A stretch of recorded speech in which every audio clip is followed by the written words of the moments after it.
Magandang araw po. Narito na po ang magiging lagay ng panahon ngayong araw ng Huwebes, January 8, 2026.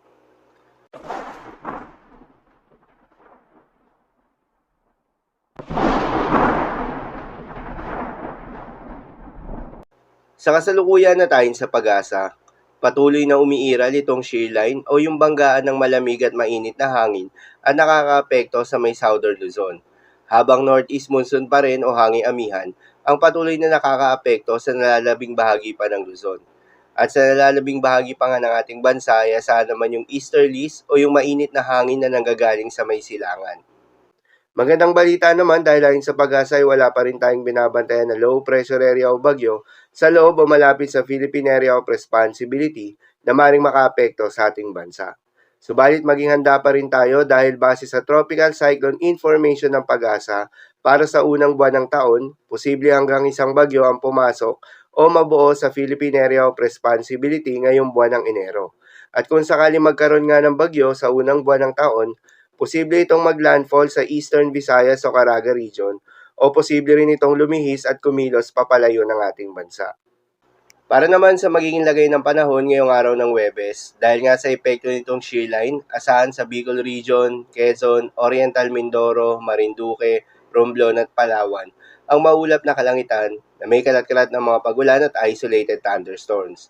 Posible ang mga pagbaha o pagguho ng lupa due to moderate to heavy rains.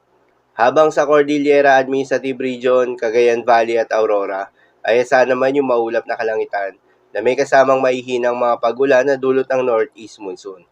At sa Metro Manila at nalalabing bahagi pa ng Luzon, ay asahan naman yung bahagyang maulap hanggang sa maulap na kalangitan na may kalat-kalat na mga maihinang pag-ulan na dulot pa rin ng northeast monsoon.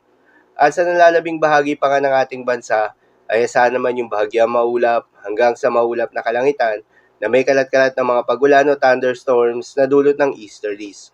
Posible rin na mga pagbaha o pagguho ng lupa during severe thunderstorms. Madalas, nabobo ang mga thunderstorms na ito tuwing hapon o gabi na nagtatagal ng 1 hanggang 2 oras. Kaya naman ingat sa mga posibleng banta ng pagbaha at pagguho ng lupa, lalong-lalo na sa mga lugar na inuulan na noong mga nakaraang araw pa. Para naman sa magiging lagay ng mga dagat baybayin, ayon sa pag-asa ay wala pa rin tayong nakataas na gale warning sa anumang seaboards ng ating bansa. Kaya naman malayong makakapamalaot yung mga kababayan nating mangingisda at yung may mga maliliit na sasakyang pandagat. Subalit iba yung pag-iingat sa mga maglalayag sa buong seaboards ng Luzon dahil inaasahan yung katamtaman hanggang sa mahalo na karagatan. Habang sa nalalabing seaboards ng ating bansa ay asahan naman yung banayad hanggang sa katamtaman ng mga pag-alon. So yun lamang po para sa lagay ng panahon ngayong araw ng Huwebes. Keep safe everyone.